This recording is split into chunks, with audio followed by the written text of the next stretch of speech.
자, 우리가 서신서를 전체적으로 한번 정리를 한번 해볼게요. 일단은 바울 서신을 정리를 합니다. 우리가 그동안 해왔었던 그런 내용들을 한번 생각을 해보시고요. 그리고 이것을 통해서 하나님께서 어떻게 역사를 하셨는가, 사도 바울의 그 말씀이 어떻게 정리가 되었는지 우리가 한번 볼 수 있기를 바랍니다. 자, 우선 사도 바울의 그런 시대적 구분을 위해서요, 우리가 5개의 시대로 한번 구분을 좀 해보도록 하겠습니다. 자, 보시면요, 1차 선교 여행, 2차 선교 여행, 3차 선교 여행, 그리고 투옥되어서 로마행, 그리고 1차 투옥 이렇게 되어 있는데요. 일단 여기서의 투옥은 예루살렘 투옥입니다. 그리고 로마로 가게 되고, 그걸 감옥 여행 혹은 4차 선교 여행 그렇게 얘기하시는데, 4차 선교 여행이라는 말이 사실은 이제 공식적으로 되어 있지는 않아 가지고요, 제가 그냥 로마행 혹은 감옥 여행 이런 식으로 얘기를 하는 경우가 많았습니다. 그리고 로마에 1차적으로 투옥이 되죠. 그랬다가 그 많은 역사학자들이 얘기를 할 때요, 62년 봄쯤에 석방이 된 걸로 봐요. 62년 봄쯤에 석방이 돼서 그래서 서바나로 가게 되는데, 여기에도 이제 여러 가지 주장들이 있는데요. 우리가 이제 서신서들을 이렇게 보게 되면, 그러면 우리가 디도서를 통해서도 조금 알 수 있는 것, 살짝 알 수 있는 것, 뭐 정확하게 알 수 있는 것은 아닙니다만, 아마도 그동안 자신이 선교했었던 선교지를 좀 돌아봤었던 것 같다는 그런 생각을 해볼 수가 있어요. 그리고 나서 서바나로, 스페인으로 선교를 갔습니다. 그랬다가 다시 로마로 돌아와서 로마에서 2차 투옥이 되고, 그리고 68년경쯤에 로마에서 최후를 맞이한 것으로 봅니다. 그러니까 이제 각각의 연대별로 우리가 이 서신서들을 놓고 그 내용들을 정리를 해보면, 그러면 전체적인 흐름을 또 알 수 있는 게 있고요. 그리고 또한 우리가 이 서신서의 구분을 편의상 우리가 해야 될 경우가 있어요. 그러니까 우리가 로마서부터 빌레몬서까지 이렇게 되어 있는데, 이게 어떻게 구분이 돼서 배열이 됐는지 단순한 분량 차이는 아닙니다. 여러분, 만약에 분량 차이라고 한다면, 그러면 빌립보서가 4장까지 있잖아요. 그렇죠? 그런데 데살로니가 전서는 5장까지 있단 말이에요. 그러면 분량으로 따졌을 때 데살로니가 전서가 앞으로 와야 돼요. 데살로니가 전후서를 묶어서 놓기 위해서 뒤로 뺐을 수도 있기는 하지만, 그렇지만 각각의 갖고 있는 주제들이 있습니다. 주제가 있기 때문에 디모데전서 같은 경우에도 6장에 해당하지만 뒤로 가잖아요. 그렇죠? 그 주제에 맞춰서도 우리가 한번 구분해 보도록 할게요. 자, 그러면요, 각각의 시대들을 잘 보십시오. 1차 선교 여행 때는요, 주후 47년부터 48년까지이고요. 예루살렘 공회가 대단히 중요한 사건입니다. 왜요? 이때에 이방인 선교에 대한 원칙이 결정이 났잖아요. 기억나세요?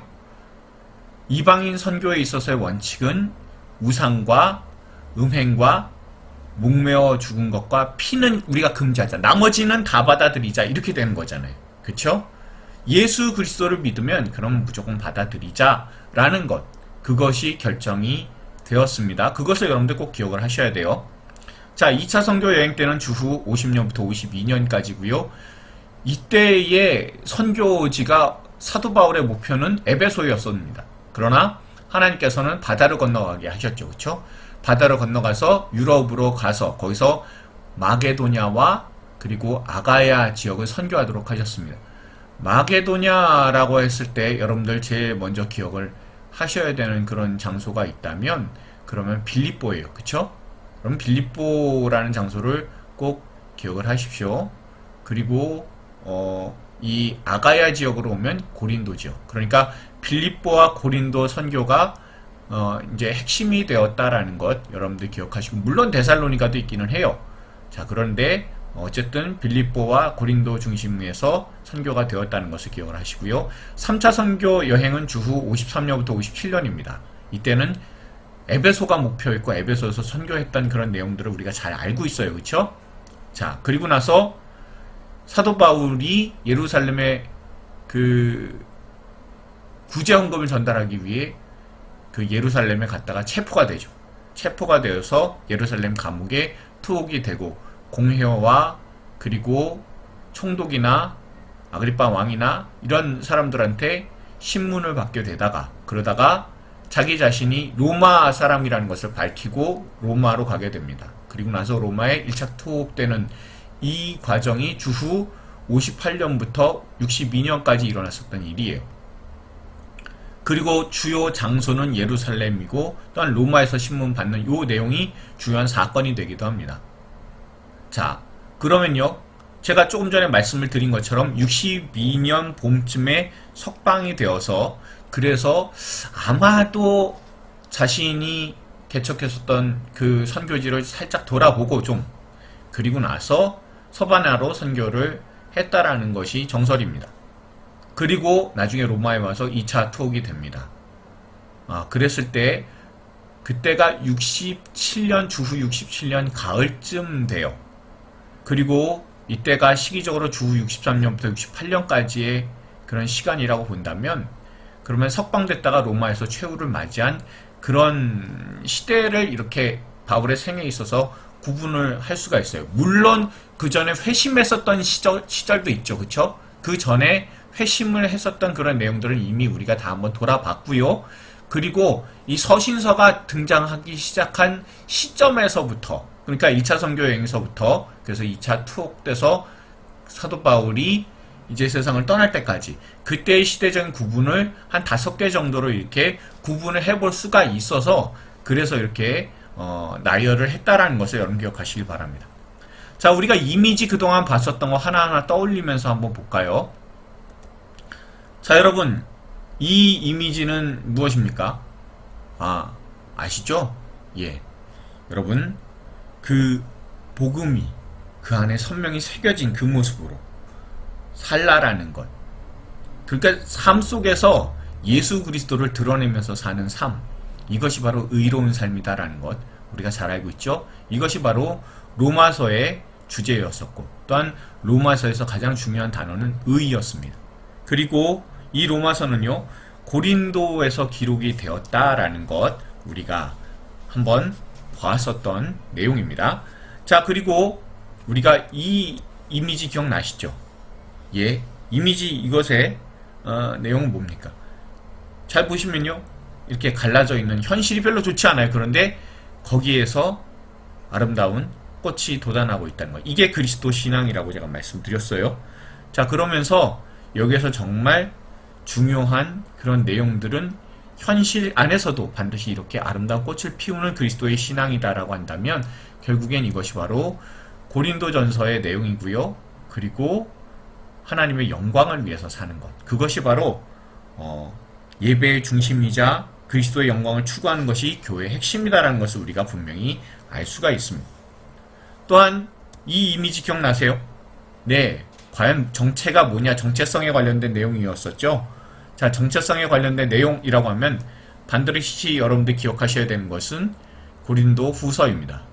자, 고린도 후서에서의 내용은 정체성, 정체입니다. 그리스도인의 정체성이 무엇입니까? 그리스도의 향기이고 그리스도의 편지이며 보배를 가진 질그릇이고 새로운 피조물이자 살아계신 하나님의 성전이다라는 것. 여러분들 기억을 하십시오. 자, 이 글을 적은 위치는 마게도냐 혹 빌립보일 수 있어요. 그렇죠? 그러니까 고린도 전서를 보내놓고 나서 뭔가 좀 상황이 안 좋다라는 그런 것들을 알게 돼서 두 번째 편지를 보내고 그리고 실질적으로는 세 번째 편지에 해당하는 것이 고린도 후서였다라는 것. 그래서 그곳에 있는 사람들에게 제대로 된 교리나 아니면 그 교회의 질문에 대해서의 답변을 좀 강한 어조로 했다면 고린도 후서 같은 경우에서는 너희는 그리스도의 편지야 향기야 하면서 계속해서 그 정체성을 북돋워서 그래서 고린도 교회에 나타났었던 문제들을 해결하라고 했었던 그런 내용이 바로 고린도 전후서의 내용이다 라는 것 여러분들 잘 알고 계세요. 자, 보시면 이게 3차 선교 여행 때 기록된 문서라는 것을 우리가 알 수가 있습니다. 자, 그리고요 우리가 알고 있는 이 그림 무엇입니까? 네, 자유롭죠? 예. 자유롭게 만들어줄 수 있는 것은 복음입니다. 믿음이 우리를 자유롭게 합니다. 그것을 분명히 알려주고 있는 서신서가 바로 갈라디아서입니다. 그렇죠? 그러니까 여기에서는 행위가 아니라 믿음이다라는 것을 우리에게 제일 먼저 알려주고 있고요. 이 사건이 그 예루살렘 공회에서 1차 선교 여행 끝나고 나서 예루살렘 공회에서 이방인들을 받아들이게 되는 그런 내용들이 배경이 되잖아요. 그러니까 믿음으로 구원받는다라는 분명한 결론이 나죠. 그러니까 믿음이에요.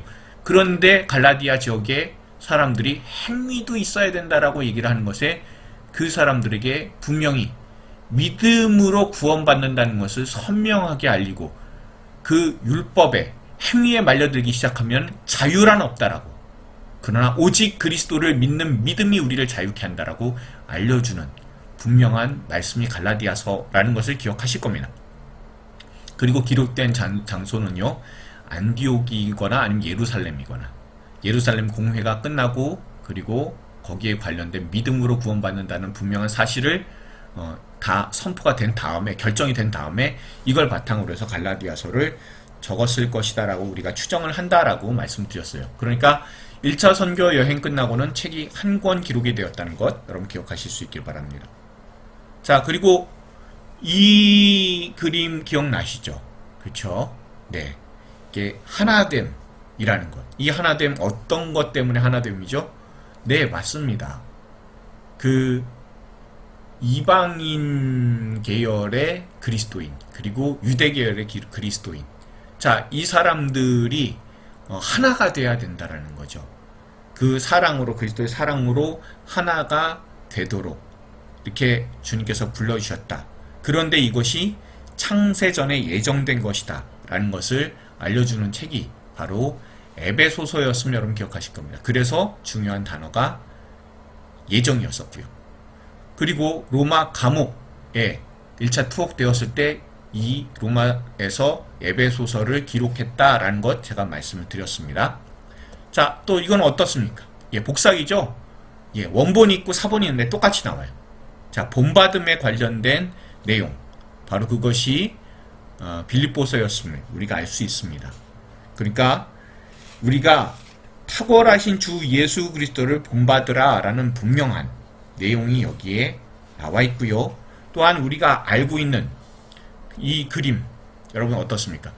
예, 무엇과도 비교할 수 없는 그리스도시죠. 정말 탁월하신 그리스도, 정말 모든 것들이 다 충만하신 그리스도라는 것을 알려주는 골로새서였음을 여러분들 기억하십시오. 자, 골로새서하고 에베소서는 비슷하죠. 그렇죠? 그 비슷한 그런 내용들이 함께 가고 있습니다. 그럴 때 여러분, 골로새서하고 에베소서 같은 경우에는요, 하나됨이라는 공통적인 주제가 나오기는 해요. 그렇지만 골로새서에서는 어떤 것으로 하나됨이냐 하면 전에도 말씀을 드린 것처럼 그리스도가 월등하세요. 우월하세요. 그래서 그 어떤 것으로도 예수 그리스도에 대해서 보충할 필요가 없어요. 복음에 무슨 보충이 필요해요?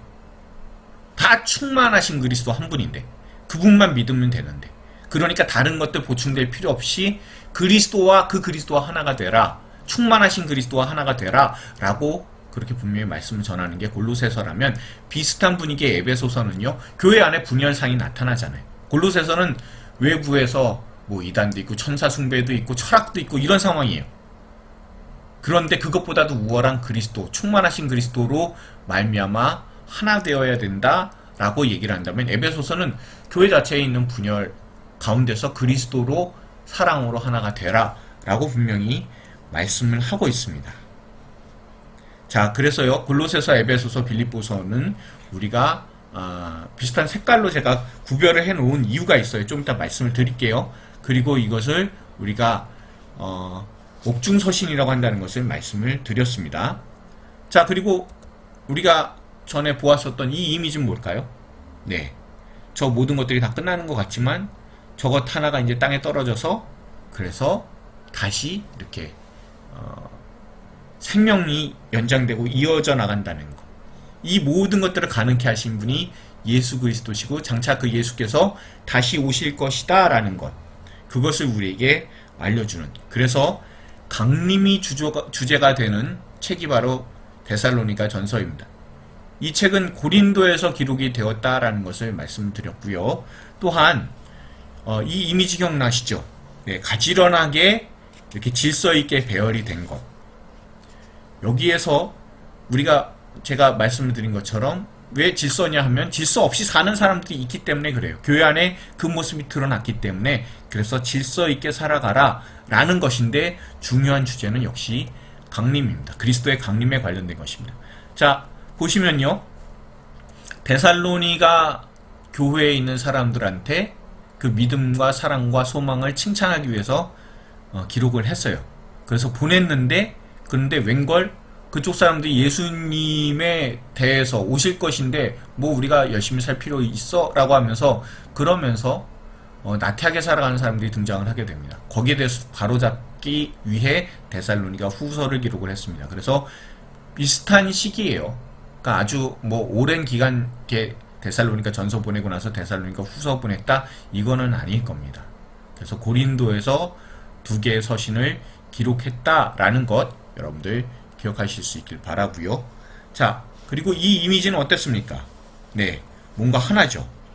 독특하다라는 것보다도 세상과 같게 살지 말라라는 것을 제가 말씀을 드렸습니다. 그렇죠? 자, 그랬을 때 이 세상과 같아지지 않기 위해 우리가 애써야 되는 것이 바로 경건입니다. 그러니까요. 그 디모데 전서 같은 경우에는 경건하게 살라라는 것. 그러니까 여러분들 그 서바나로 이렇게 아마 갔을 때 이 디모데 전서를 기록하지 않았을까? 가면서 기록을 해서 그래서 그 목회의 후배인 디모데에게 전달을 했을 것으로 그렇게 추정되는 책이 바로 디모데 전서라고 말씀드렸습니다. 그러니까 경건이 바로 능력이다라는 것을 알려주고 있는 거죠. 자, 그 다음에는요, 여러분, 끝이 보이죠? 예, 끝이 보인다. 그리고, 사도 바울의 유언과도 같은 책, 그것이 바로 디모데 후서라고 말씀을 드렸습니다.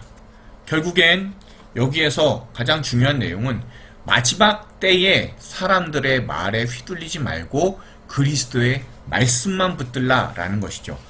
여러분, 사도 바울에게 있어서 가장 마지막에 기록됐을 만한 책이 바로 이 디모데 후서입니다. 로마에서 투옥될 때가 아마 67년경 가을이었을 거예요. 그리고 그 다음 해 68년경에 이렇게 세상을 로마에서 결국엔 형장의 이슬로 사라지게 되는 그러나 예수 그리스도께로 나아가게 된 사도 바울의 마지막 기록, 유언과도 같은 기록이 바로 디모데 후서라고. 그리고 그 후서에 말씀 붙들고 살고 말씀 가르치기에 더욱더 애를 쓰라라는 그런 모습들이 나타나 있다라는 것을 제가 말씀을 드렸습니다. 자, 이 이미지 여러분들 어떻습니까? 이 이미지는요, 여러분 선한 일이라고 말씀을 드렸죠. 여러분, 선한 일이라는 것은 착한 일일 수도 있지만 꿀벌 같은 경우에는 선한 일이 무엇입니까? 꿀벌에게 있어서는 꿀을 모으는 거죠. 근데 꿀벌의 사명이 바로 꿀을 모으는 겁니다.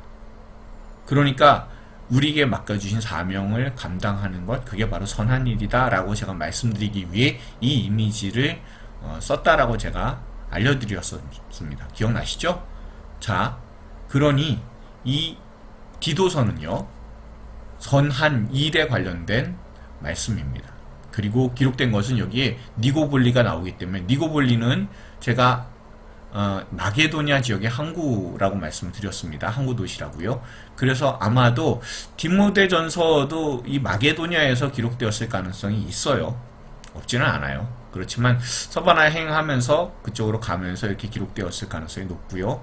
그리고 디도서는 니고볼리라는 그 기록이 있기 때문에 마게도냐에서 기록된 것으로 보입니다. 이거는요, 서바나 선교를 하러 갈 때, 그러니까 이제 석방이 된 이후에 그 다음에 이렇게 그쪽으로 본래 서바나로 내가 보아야 하리라 분명히 로마서에서 자신의 선교 계획을 말을 했었던 것처럼 그 선교 계획에 따라서 갈 때 이 디모데전서 디도서를 기록을 했을 거고요. 물론 서바나로 갈 때에 포함된 모든 계획은요, 그 선교 여행 계획은 아마도 경로를 추정을 해보면 자신의 선교지를 한번 돌아보고 그 다음에 서바나로 가는 그런 경로를 포함하는 걸 테니까, 그러니까 서바나 행이라고 포괄적으로 잡는 것도 아마 뭐 머릿속에 기억하시는데 도움이 될 것 같아요. 자, 마지막 이미지는 여러분들 제가 보여드렸습니다. 그쵸? 어제 우리가 했었던 포용하는 것, 받아들이는 것. 자, 이것이 바로 빌레문서의 중요한 내용이었었고 이미지라고 말씀드렸죠. 영접이라는 거예요. 자, 이것도 마찬가지로 로마에 투옥되었을 때, 1차 투옥되었을 때 기록된 글이다라는 것을 제가 말씀을 드렸습니다. 자, 그리고 나서 로마서부터 이 빌레몬서까지의 바울서신 13권에 대해서 우리가 한번 쭉 돌아봤는데요. 그러면 여러분 한 가지를 좀 기억하셔야 되는 부분이 있습니다. 그게 뭐냐 하면요. 각 그 서신서의 구분이라는 거죠.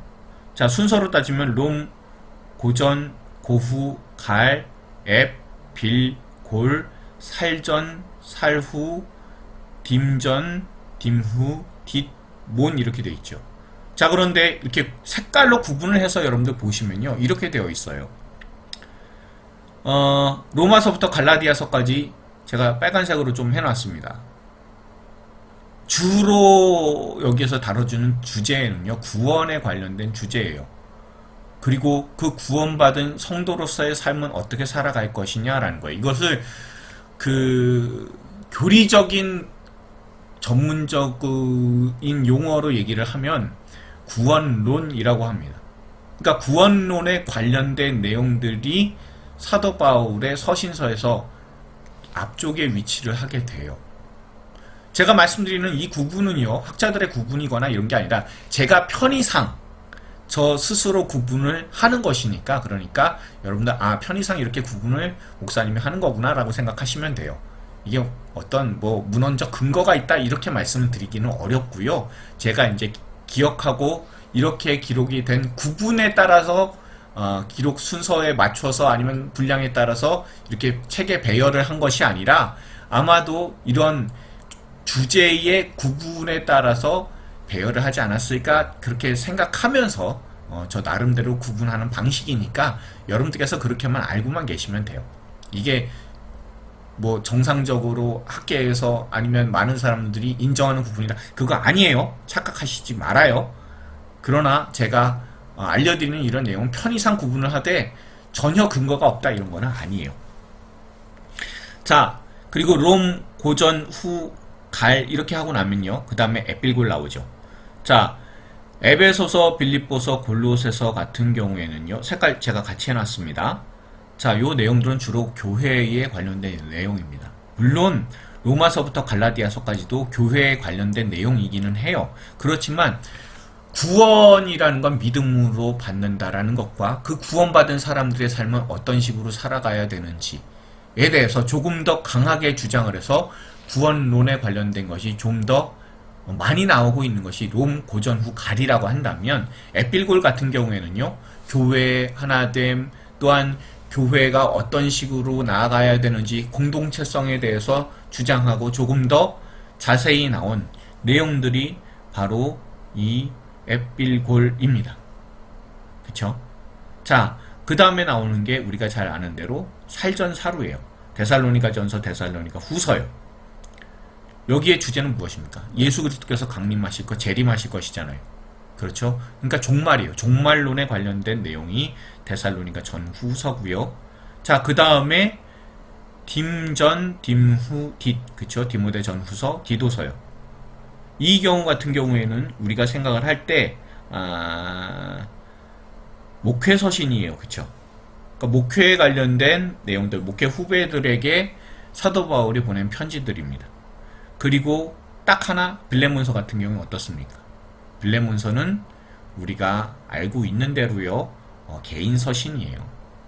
그러면 순서상으로 봤을 때 구원론에 관련된 게 먼저 나오고, 그 다음에 교회론에 관련된 것, 그 다음에 종말론에 관련된 것, 그 다음에 목회에 관련된 것, 개인 서신, 이렇게 5개로 구분을 해볼 수가 있는 게 바울 서신의 구분이구나라고 여러분 생각하시면 됩니다.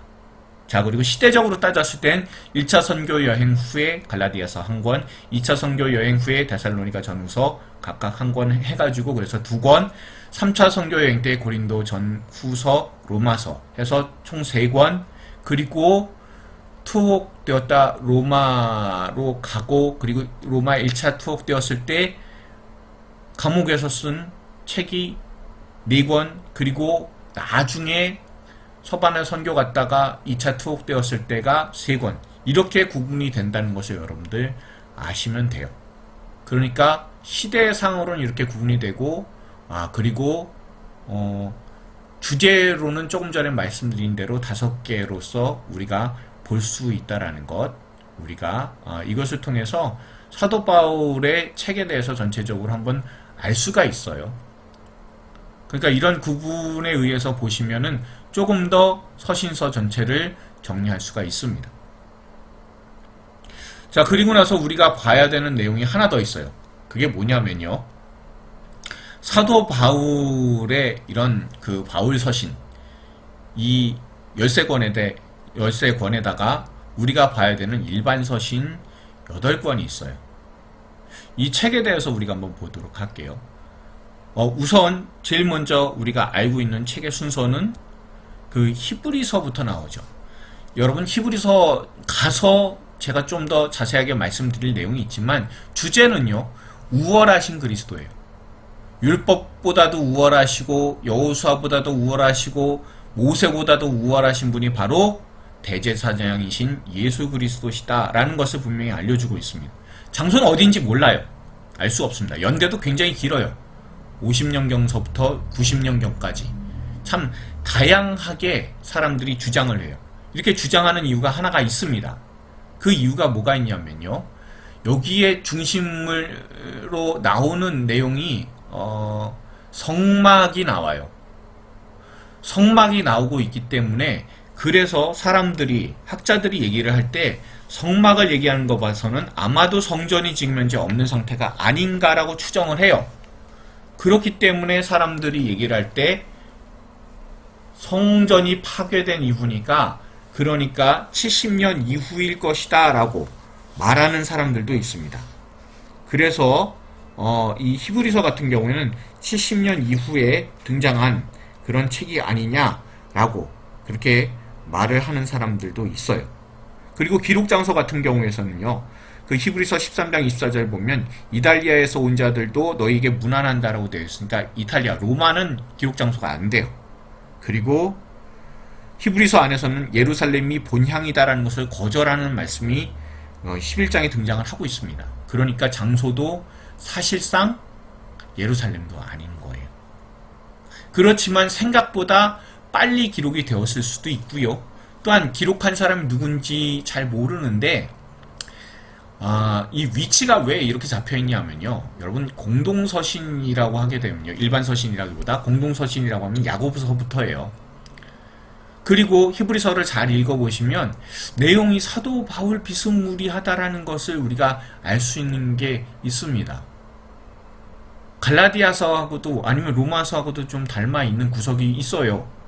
그러다 보니까 혹시 사도 바울이 짓지 않았을까라고 사람들이 추정을 옛날에는 했습니다. 그렇기 때문에 사도 바울의 영향을 많이 받았거나 아니면 사도 바울일 수도 있겠다라고 사람들이 생각을 했기 때문에 공동서신, 야고보서 이후에 나오는 사도들의 서신 앞에 놓고, 그리고 모든 바울 서신 뒤에다 놨기 때문에, 그래서 히브리서 위치가 빌레몬서 다음에 나오고 야고보서 앞에 나오게 되었습니다. 그거는 여러분 상식적으로만 알고 계시면 돼요. 그러나 정말 중요한 것은 그리스도께서는 탁월하신 분이시다, 대제사장이시다 라는 것을 우리에게 선명히 알려주는 책이 바로 히브리서다 라는 것을 여러분이 기억하실 수 있길 바랍니다. 자, 그리고 나서요, 야고보서가 등장을 합니다. 여기서의 야고보는 사도 야고보가 아니다 라고 제가 말씀을 전해 드린 적이 있어요. 그쵸? 사도 야고보가 아니라 예수님의 동생 야고보일 가능성이 높다라고 많은 사람들이 추정을 해요. 그리고 예루살렘에서 기록되지 않았을까라고 생각을 하고요. 그리고 여기에 등장하는 그런 말씀의 내용들이 주로 예수님의 그 교훈이나 아니면 비유에서 이 말씀들이 참 많이 등장을 해요. 그래서 복음서에 나왔었던 내용들이, 그리고 산상수훈이나 아니면 예수님의 평지설교나 이런 내용들이 여기 많이 들어와 있는 것 아니냐라고 생각을 하게 됩니다. 그래서 기록 장소가 예루살렘일 수도 있겠고, 그리고 기록한 연대도 굉장히 빠를 것이다 라고 생각을 해서, 그래서 주후 45년경에 기록이 되었을 것이다 라고 추정하는 분들이 있어요. 물론 그거보다 훨씬 후대에 기록이 되었을 수도 있습니다.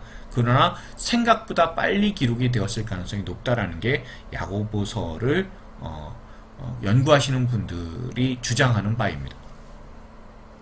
자, 그 다음에는요, 우리가 아는 대로 베드로 전서예요. 베드로 전서는요, 고난에 관련된 내용이죠. 그리고 거기에 순종하라라는 말씀이 있습니다. 본격적으로 네로의 박해가, 기독교에 대한 박해가 아주 본격적으로 진행이 되지 않았을 가능성이 높지만 점점 박해에 관련된 그런 수위가 높아지고 있는 상황입니다. 예수 그리스도께서 고난을 받으셨듯 그 예수님처럼 우리가 순종하자라고 하나님께서 우리를 높여주실 것이다 라고 분명히 소망을 가지고 우리에게 알려주는, 그래서 그 당시에 고난이 점점 심각해진다, 어려워진다, 우리가 어떻게 살 것이냐 고민하고 있었던 많은 사람들에게 그때에 담대하라고, 그리고 순종하며 고난받으신 그리스도를 생각하라고 그렇게 알려주고 있는 책이 바로 이 베드로 전서입니다. 기록 장소는 아마 로마인 걸로 보이고요. 그리고 64년경에 기록이 되었습니다. 자, 그 다음에 베드로 후서인데요. 예수 그리스도의 재림에 관련된 내용입니다. 예수님께서 언제 재림하실 것이냐 라고 사람들이 고민하는 이유는요, 그때부터는 이미 네로의 박해가 굉장히 본격적으로 진행이 되고 많은 사람들을 잡아서, 그래서 그리스도인들을 심각하게 핍박하는 상황이 벌어지고 있었던 상황이었을 겁니다. 그럴 때 재림하실 그리스도를 기대하라 라고 함과 동시에, 그러면서 하나님에게는 천년이 하루 같고 하루가 천년 같다는 것을 잊지 말고, 그리고 모든 사람들이 다 회개에 이르기를 원하시니까, 그러니까 그 하나님을 기억하면서 그 재림하실 그리스도를 기대하며 지금의 나를 올바르게 살아가라 라고 권면하고 있습니다. 똑같이 로마에서 기록이 되었고 64년경이지만 이 64년경 즈음에 그때에 베드로가 로마에 있었고, 그리고 잡혀서 십자가에 거꾸로 순교를 했다라는 일화가 내려오잖아요. 자, 그러면 아마도 우리가 생각해 볼 수 있는 것은 그 64년경부터 네로가 핍박이 아주 심각해지는 그런 상황이라고 한다면, 그러면 이때에 사도 베드로가 심각해져 있는 바로 그 정점, 바로 직전과 직후에 이 글을 기록하였다라는 것을 우리가 얼마든지 생각을 해볼 수가 있어요. 자, 그 다음에 우리가 보는 책은 요한일서죠. 요한일서 하면 기록이 대략 에베소에서 기록되었을 것으로 추정하고요. 주후 85년부터 90년경쯤일 것이다 라는 겁니다.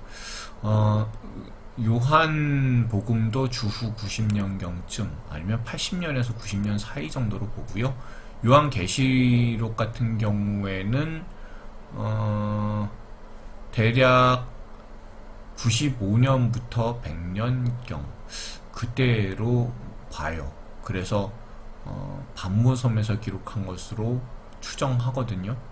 그러면 우리가 한 가지 알아야 되는 시대가 있다면 사도 바울 사후 속사도 이전의 시대가 있습니다. 주후 90년부터 100년경쯤 되는데 이때는 중요한 사건이 예루살렘이 파괴되고 그리고 본격적으로 기독교에 대한 박해가 일어나는 시기입니다.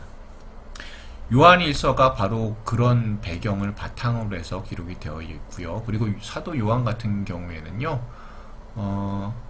도미티아누스 황제 때, 그러니까 기독교 박해가 상당히 심했을 때의 사람입니다. 그때에 자신이 목회했었던 곳을 돌아보고 또한 그곳에 목회를 제대로 사람들한테 하라고, 아니면 또한 거기에 있는 요한이 담당했었던 사람들에게 예수님의 마음을 가지고 서신서를 기록을 하게 됩니다. 그랬을 때 요한일서가 가장 먼저 기록이 된 것이 아닐까라고 추정을 해요. 자, 그러면요, 에베소에서 주로 목회를 많이 했었던 사람이 바로 사도 요한입니다. 그래서 사도 요한이 하나님은 사랑이시다라는 것 분명히 이야기를 함으로써 그 예수 그리스도의 사랑을 더욱더 깊이 사람들한테 설명해주고, 또한 그것을 통해서 힘든 그런 과정들이나 모든 일들을 이겨나갈 수 있도록 그렇게 그 마음을 담아서 기록을 한 책이 바로 요한일서입니다. 요한이서는요, 그 이후에 기록이 되었을 것으로 보이고요. 주제는 이제 적그리스도에 관련된 내용입니다. 이것도 동일하게 에베소에서 기록이 되었고, 주후 85년부터 90년경쯤 기록이 되었을 것으로 추정을 해요. 자, 요한 3서 같은 경우에는요, 거기 이제 선행이죠. 데메드리오 디오드레베라는 그런 사람들이 나와요. 그렇죠. 여기서 그 데메드리오 같은 그런 모습의 사람이 되지 말고 디오드레베처럼 그렇게 선한 행위를 할 수 있는 그런 사람들이 되기를 바라는 모습으로서 기록이 되어 있습니다. 이건 이제 에베소에서 기록이 되었는데 연대는 크게 중요시하지 않으셔도 됩니다. 그러나 우리가 한 가지 알아야 되는 것이 있다면, 일단은 요한 1, 2, 3서가 기록되어 있는 기록된 시기가 아마도 굉장히 심각한 박해의 시기였을 것이다라는 것을 추정해 볼 수가 있습니다. 그리고 외부에서는 심각한 박해였음과 동시에, 그리고 교회 내부적으로는 심각한 이단들도 등장을 했다라는 것, 여러분 꼭 기억하실 수 있기 바랍니다. 자, 그리고 유다서가 있습니다. 유다서의 중요 주제는 이단이에요. 여러분, 유다서하고요, 베드로 후서하고는 상당히 많이 닮아 있습니다. 주제도 이단에 관련된 것들이 굉장히 중요하게, 강하게 등장을 하고 있어요. 그 이단에 미혹되지 말라는 거죠. 자, 장소는 불명입니다. 그리고 70년에서 80년경쯤에 기록되었을 것이다 라고 생각을 해요. 자, 그러니까 여러분들 순서를 이렇게 보시면 그 시대별로 이렇게 구분이 되어 있고요. 그리고 아래 위로 이렇게 기록을 한 그 내용들이 있어요. 그래서 이 아래 위로 이렇게 되어 있는 것 같은 경우에는 그 기록된 순서에 맞춰서 상하로 제가 배열을 해놨을 뿐입니다. 이게 정확하게 다 맞지는 않아요. 다 추정하는 것을 바탕으로 해서 한 거니까 여러분들 이것을 보시고 전체적으로 사도 바울의 서신이 어떤 식으로 기록이 되어 있는지, 그리고 그 일반 서신들 경우에는 그 바울 서신하고 어떻게 궤를 같이 하는지를 보시면서 여러분들 이 서신서를 보시면 그러면 굉장히 여러분들한테 도움이 많이 될 거라고 저는 생각합니다. 그래서 이 서신서를 전체적으로 보고 그 가운데 하나님 주시는 귀한 은혜를 체험하시는 여러분들 되실 수 있기를 바랍니다.